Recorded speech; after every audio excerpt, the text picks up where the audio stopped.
Sup everyone, before we start the video, I just want to say two things. First, I now have a Discord server. The link for it will be down below. It's a pretty basic server, so don't expect a server with like 900 channels and 1.4 thousand moderators to police everything. Secondly, I want to thank everyone who attended the first ever Mud Juggernog fan club meetup. Now, with all that said, let's continue on to the actual video. Now, on this channel of mine, I've only discussed unfictions that pertain to Deltarune. Well, I figured it's about time to change things up a bit and discuss an unfiction that is based on a totally different game, that game being Undertale. The unfiction we will be discussing on this night is called Help is on the Way. This unfiction, as said in the channel description, is an alternate take on the Undertale AU Help Tale, which is written by Killer the Cat. This AU is seemingly about all the characters from across the many Undertale AUs becoming mashed into single entities called ITs, or ITs, with each major character being an IT. Sounds spooky, don't it? Well, we shall see how Help is on the Way changes the story and makes it better in my opinion. Like always, not everything will be shown in this video. There are battle scenes featured throughout, but they will be mostly skipped. And I do this for two reasons. One, I'm a lazy piece of shit, and two, I do it as a way to encourage you to check out the original videos and channel for yourself to see and support. Now, let us start with the first episode, New Purpose. The video starts with ominous noises as the camera slowly pans down to reveal a massive pile of bodies that look very similar to the vessel from Deltarune. We then see familiar all caps text. You. Can you hear my voice? Are we connected? Good. I recognize something in you. Something special. There is a spark within you. A certain power. Although you were abandoned, I would like to offer you a second chance. After this, a disembodied hand, with a hole in it, appears from the dark and plucks one of the bodies from the pile. I do have an idea as to why these vessels are all here, but I'll share that idea with the class at the end. But I do think that this voice and hand are from Gaster. After all, he is the man from the other world. The voice continues. Now that we are alone, tell me, what name did your creator give you?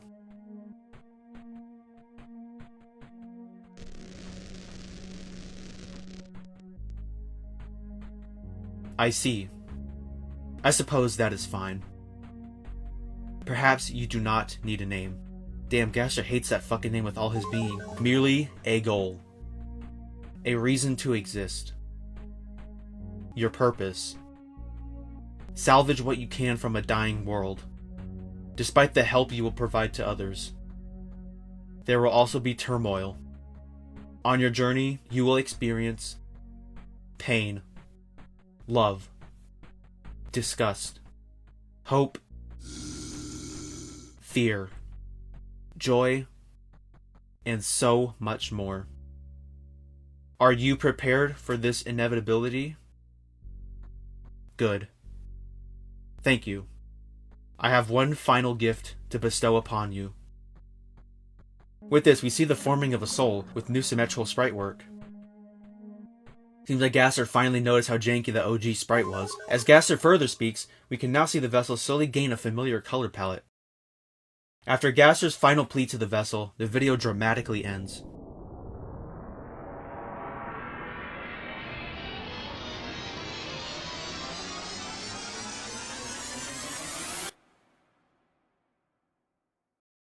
Now, what I can gather from this video is that Gaster needs some help with something, but that something is unknown to us as of yet. How does Gaster acquire this help? Through a discarded vessel that he bestows new life to. Again, I do have an idea as to why the pile of vessels are all there, but that will be explained later. I promise. Anywho, on to the next video, In Ruin. The video starts with a nod to Help Tale, as the Undertale title changes to say so. After a loud load-in, we see the vessel standing alone. Checking the stats, we can see an AV and CV counter. Now, I'm not sure what those two mean, so if you have an idea, or if you know, please let me know. The most interesting detail is the fact that the vessel is described as a body that contains an artificial soul. What makes a soul real versus one that's fake? I have another idea about this that I will explain at the end of this video, so hold on a minute. We can also see power, will, and status counters. The status counter actually shows a wingdang, which translates to a lowercase d. How neat is that? Eventually, the vessel finds its way to a dilapidated entryway. Walking in, this happens.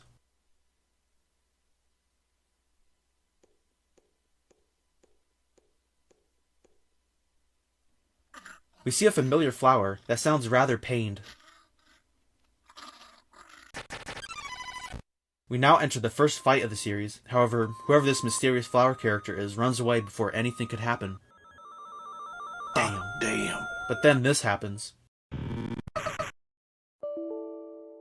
A Windows 7 error? Now that's nostalgic and scary. After presumably reloading in, the vessel makes its way through another gateway and into a familiar location, that being the good old ruins from Undertale. Although things are definitely off, especially with the music. When saving, it seems like the text is missing before the message, "You're filled with string error," shows up. Reminds me of Spamton's hyperlink blocked text, which I think can explain what the string error word is, but more on that later. After saving, the save point disappears, which is another interesting detail that this series has. The first puzzle is straight up missing, along with Toriel and seemingly everyone else. Don't drink the water. They put something in it to make you forget. Inspecting the glitch sprite says, "You don't feel safe looking at this." Or thinking about it, for that matter. Shit, if I saw that, I would feel the same too. Walking into the next room, instead of one dummy, we see many dummies Ed-Geined together. Now that's some sick shit. Eventually, the vessel makes it to the hallway where Toriel would run Mach speed away from Frisk. However, this is what happens instead.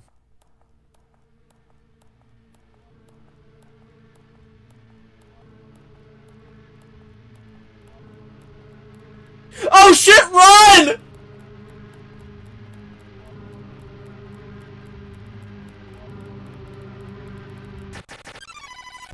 Welp, now we enter another fight, with whatever the hell this thing is.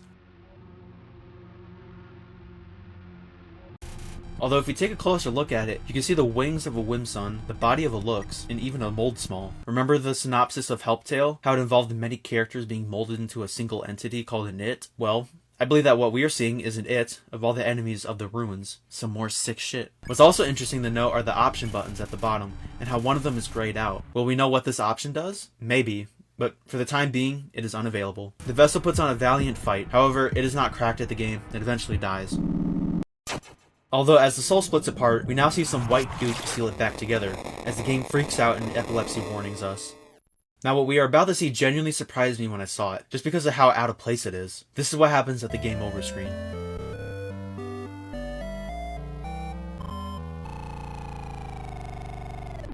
An MRI scan of a human head. I love the sick shit this series has. It's the little freaky details that can matter the most more often than not. 10 points to you. As the game reloads, it does so in a really strange way, as if like a program is looking for something, instead of just reloading the player from the last save. Strange indeed.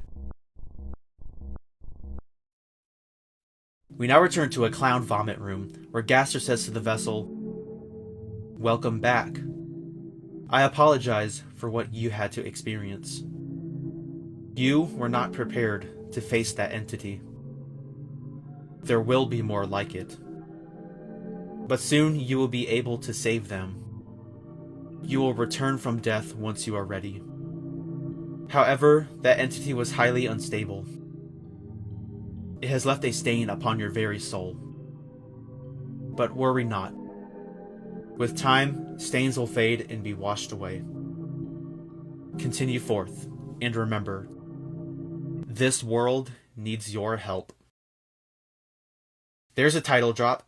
Almost. After the messaging, the vessel reloads to where the save point once was. Checking the stats, we see that CV is now at 5 points, and the status is changed to a pair of scissors, which translates to a $sign. So far we have a D and a $sign. Maybe there's a secret message? Walking through the doorway, the vessel is brought straight to the hallway. Gaster must be a gamer. He knows the pain of having to redo everything after dying to some malarkey. Now, this is how the scene unfolds.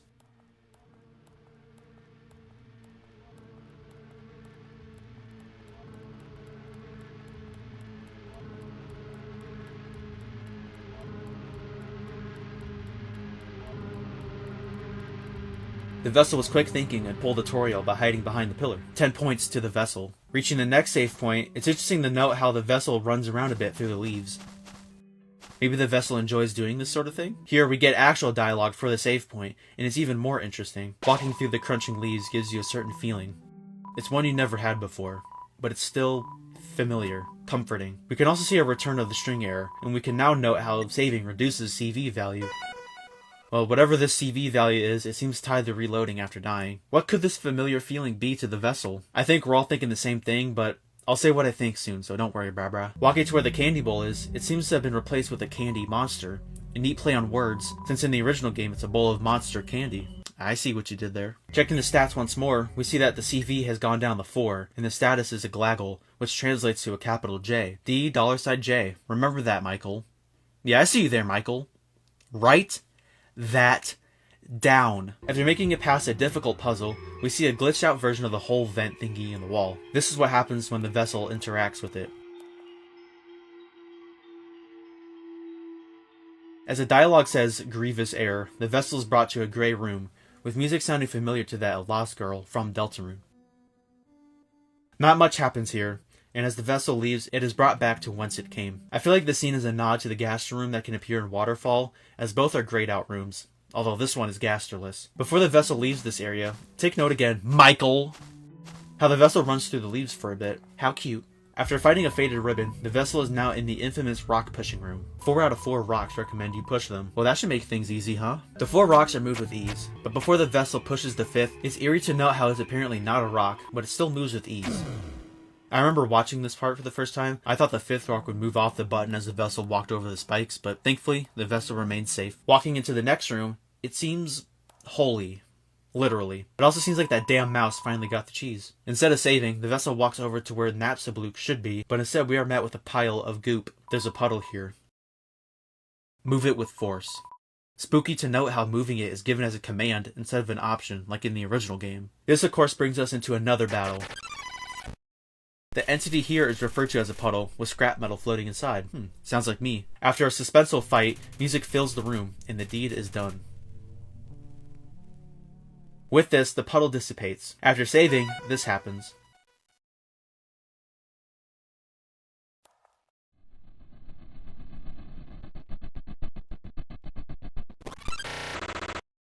Welcome back. I thought I had lost you for a moment. You are doing well already. Rest here as long as you need to. After this, the video ends. Gaster really pulled a nuh-uh-uh at the vessel trying to leave. Now, before we move on, I will address the 2 elephants in the room. The first has to do with the artificial soul thing. If you're actually paying attention to this video and aren't background listening to it, you might have noticed me say the vessel instead of the player. That's because I believe we aren't seeing a person play through this. I think that what we are seeing is the vessel itself play through the game. That's why I think the soul is described as being artificial, and in reloading after dying, it looks like the program is looking for something within the code. The second elephant has to do with the shrink error word. Now, in Deltarune, Spamton is known to say hyperlink blocked. People have their ideas as to what this word could be, but I personally think that it's the word freedom. The reason why I mention all this is to say that I think the missing word here is the word determination. After all, it is something familiar to the vessel, and it is a key word to the story of Undertale. With the elephants now addressed, we shall move on to the next and final video of the series thus far, Nostalgia. The video starts with a LiDAR looking thing, although I can't make out what the silhouetted shapes are. If you have an idea as to what this could be, drop that comment down below. We now see the vessel lying comfortably on the ground. After getting up, the vessel tries to go back, but that damn rock moved off the button. Guess the vessel has no choice but to go forward now. Marching on ahead, we get one of my favorite scenes. Inspecting the first web reveals that there's a mystery, maybe jug attached to it, with the vessel taking it. Cider spiders? Man, I haven't had that since winter 09. The sign reads, spider do not, so you spider don't. I love it when a spooky dooky series like this is able to throw in some humor, especially when it's silly stuff like this that you can imagine coming from the real game. Humor can be very effective when you know how to implement it. 11 points. Continuing on ahead comes a pretty important scene, and I think it relates to the origins of the vessel and that massive pile we saw at the beginning. The vessel enters a dark area, only illuminated by presumably the soul. Take note, Michael, of some of the dialogue shown here. Do you remember the faces you see in the dark? Do you ever miss the people you meet in your dreams? It knows you've seen it, the space between spaces. You've been there before, and you'll be there again. After attempting to talk to whatever this thing is, the vessel seems to realize there's a demon or something in there, and quickly gets the hell out of there. Phew, I thought they were a goner. Wait. Well, that sign is of no use. I don't think it's a secret code, but if it is, then oops. It's a pillar. It definitely is.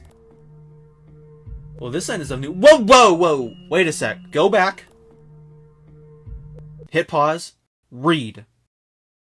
Oh wait, that's my job. It feels like a flower blooming inside of my skull. I know it's beautiful, but it hurts. Well, ain't that ominous? Eventually, the vessel reaches the area that will lead to where Toriel's house is. See that detail on the ground? Doesn't it look like a Titan eye from Deltarune? Repeat after me. Isso è interessante. Walking to where the toy knife is, the city is no longer present. Now it is nothing but a black void. Notice how there isn't an option to get the knife. It's just automatically bestowed upon the vessel. I guess Undertale would be easier if the game made choices for you. Now, the vessel finds its way to the entrance of Toriel's home, but before entering, it equips the plastic knife and checks its status. Now the CV is set at 3, and the status is a mailbox that translates to a comma. The $J comma. I swear this has to lead up to a secret message. After a quick rustle in the leaves, the vessel finally enters, where we see a surprisingly clean home. A nice twist, huh? The oven is dented. Looks like it was smashed. Someone got pissed off making burgers for the whole family. The sink is clogged and overflowing with damp, white hair. It's surprisingly clean. This only makes you more uncomfortable, somehow. Some more details to take note of. We will see the payoff soon. The red room has all the familiar details. Nothing too different from the original game. Room under renovations. Damn, did Toriel hire some Germans to renovate the room or something? I know they take forever on construction projects, but you think after 10 plus years in an alternate timeline the job would be done by now.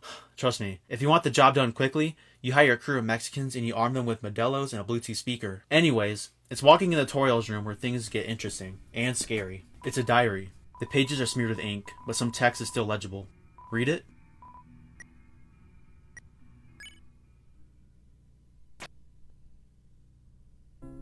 The ruins feel so empty these days. Oftentimes I'll go about my day and never see anyone at all. Then again, I suppose that it could be my fault for hardly leaving this house. Sometimes I do not even have the motivation to tend to the flowers. I suppose he was always better with them, after all. The handwriting starts to get messier. Keep reading? I've begun to second guess so many things. What if another human never falls down? Or worse, what if they do? I cannot bear to see them leave, knowing they would die. I do not think I could take care of them for very long, either. Not again. Perhaps I should destroy the exit. The structure is ancient by now. If it were to collapse, no one could leave the ruins again. It is not as if I intend to leave here myself. You're not sure why, but your head is starting to hurt. Keep reading? My mind is so foggy nowadays, I can hardly stay on topic. It does not help that I am having such unwelcome thoughts. I tend to wonder if I should even bother leaving my bed. I am plagued by so many of my past mistakes. Lately, I have neglected my usual chores. Mornings become evenings without me realizing. Is it just part of me being as old as I am? Or is it something else? Something worse? I do not know anymore. A migraine sets in. Are you sure you want to keep reading? I am afraid, if I may be honest. So afraid. Afraid that I will lose my mind in this little house. The only thing here to comfort me is this diary. Normally, I would use it to write down jokes, but the man on the other side of the door, he's gone. I have not heard from him in days. I have not seen or heard from anyone here in days. The loneliness is getting to me, even more than before. Something is terribly, terribly wrong. As much as I hate to do this, the writing is almost illegible at this point. You start to get nauseous from the pounding in your skull. Finish reading? I must confront him. I must go to the castle.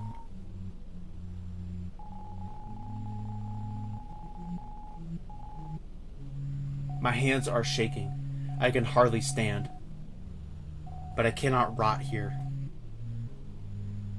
I have already been trapped here for so long. I need to leave now.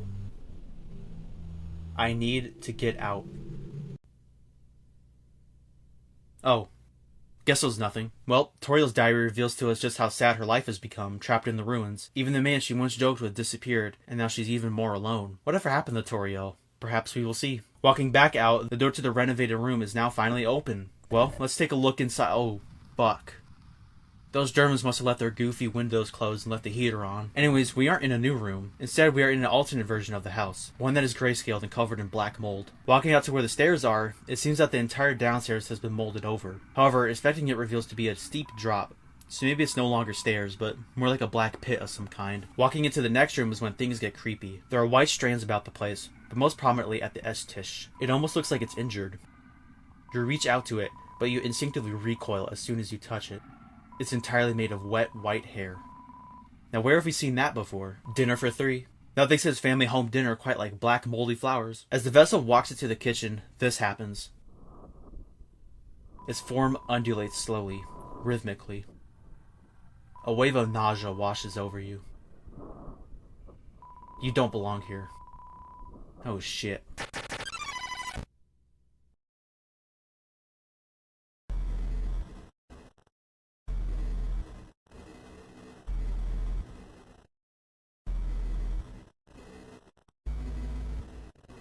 Holy shit, it's the Discord logo. Nah, I'm just joshing. I think it's pretty obvious that what we're seeing here is Toriel, or at least what remains of her. Now, I know I've been skipping through the battles, but I will show some of the dialogue here that I find most interesting. Was it ever worth leaving? Why not just give up and stay here? You're beginning to recall something. With this, we get a new option, that being to remember. Selecting it causes this to happen. You close your eyes. A memory sinks into your mind. It's not your own. Mom? Yes, dear? Do you need anything? I wanted to ask you something. Well, me and were drawing last night. I saw one of their pictures. It had a big green field and flowers and trees everywhere. Behind us, everything was white and blue. All of us were standing there together, smiling. They said that's what the surface looked like. Mom, do you think we'll go to the surface one day? Yes, my child. I hope so. It may be a long time, but I believe we will. You, me, your father, and your new friend, too. We will get to see the sun one day, not just through a drawing, or that faint light from the hole in the cavern ceiling. The real sun. Mom? Yes, my child? What's the sun? Mom, you're holding me really tight. Are you okay? Did I say something bad? Well, why are you crying? After this, the vessel is now back in the original kitchen. Oh god damn, don't cry, don't cry, don't cry, don't cry. Please. First Crocker fan, now help is on the way. More like tears are on the way! Fuck! Checking the stats, CV is now dropped to 0, and the powered will are now at 3. The status translates to DA. $J, DA. I need someone to translate this. I don't have the smart for ARG secret code word fuckery. Now the vessel makes its way down the stairs, and down the familiar hallway. As this happens, the ever-familiar voice speaks out. Hello again, dear vessel. I commend your efforts thus far. Despite everything, you have stood strong. I cannot say things will become any easier from here. Though, there is a silver lining. A beacon of hope will shine through you. Thanks, Gasman, for the kind words. As the vessel leaves, we are instead met with a flowery scene.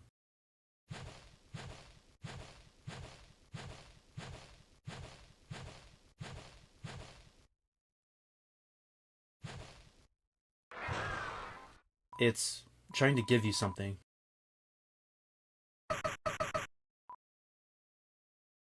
You got the locket.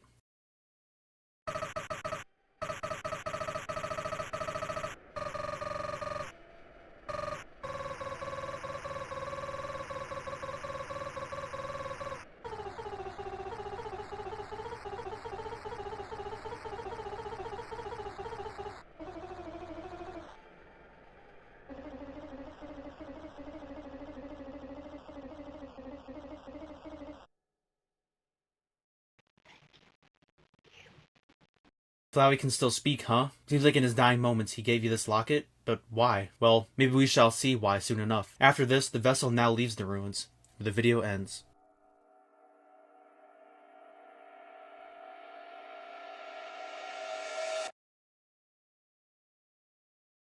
Nah, just kidding. The vessel is now outside, although the forest looks scary as fuck, so it's definitely in North America. Walking on down, we see that the bridge is missing, and HOLY SHIT, what?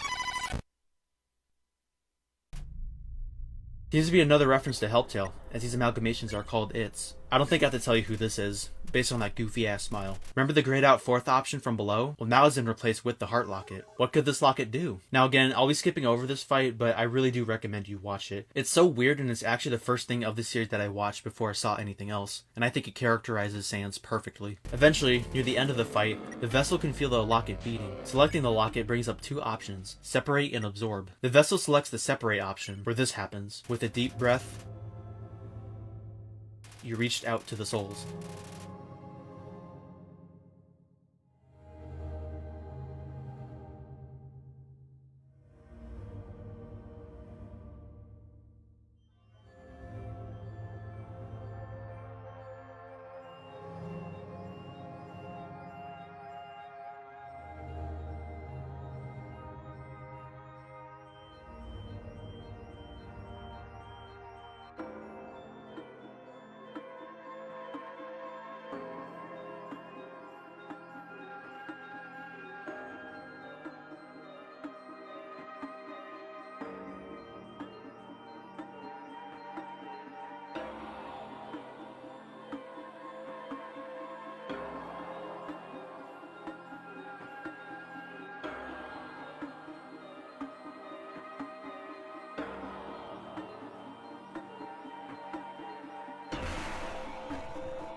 The souls were separated.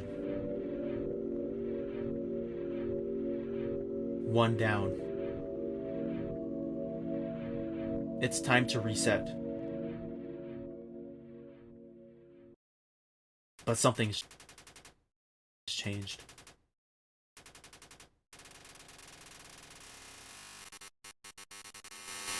And with that, the video ends, along with the series at the time of writing. Whew, man, oh man, who knew so much could happen in 30 minutes? Now let's take a step back and try to dissect what this all really means.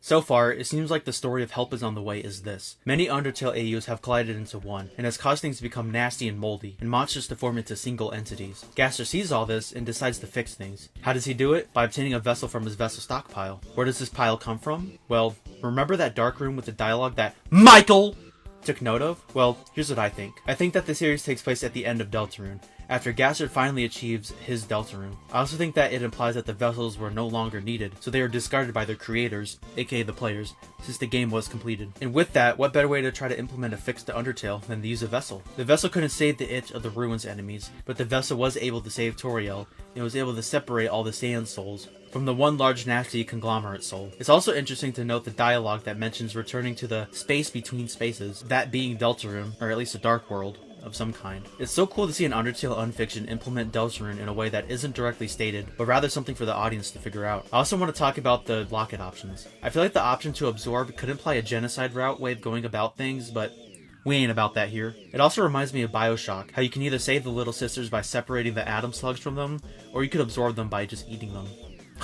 All in all, this series is cool as fuck, and I want more. Before I go, however, I just have two gripes. That being the footstep sounds and the secret codes. When it comes to the footstep sounds, I feel like they weren't needed everywhere. It kinda added noise that didn't need to be there. I will say though, the sound of the crunching leaves should have been left in, as I think it would make the scenes of the vessel mucking about in the leaves stand out even more. When it comes to the secret messages, I wish there was an easier way of figuring out how to decode them. Like with the previous ARG discussed, having the codes isn't a bad thing, but when it's too much or too difficult to solve, that's when you can lose people. But you're lucky I don't let things like that stop me from enjoying them. Before I go, I came up with this random idea as to what the series could entail. Now, it's not a theory, but it's just a thought that I had. What if the weird route fucked things up so badly in Deltarune that Gaster decides he's gonna fix it using the vessel? But how will the vessel fix things? Well, by putting it through a training course. What is that training course? This alternate version of Undertale. If the vessel can free the souls here, then maybe there's a chance that things could be saved in the weird route. But what do I know? With all that said, if you made it this far into the video, I appreciate it so much, and thank you for watching. Now, if you'll excuse me, I must go find the secret buried treasure. Where is it? Where's the treasure? Where's the treasure? It's up in them there hills right there. We gotta get this now. Where's this damn treasure? That treasure's up in them there hills. How can we find this treasure?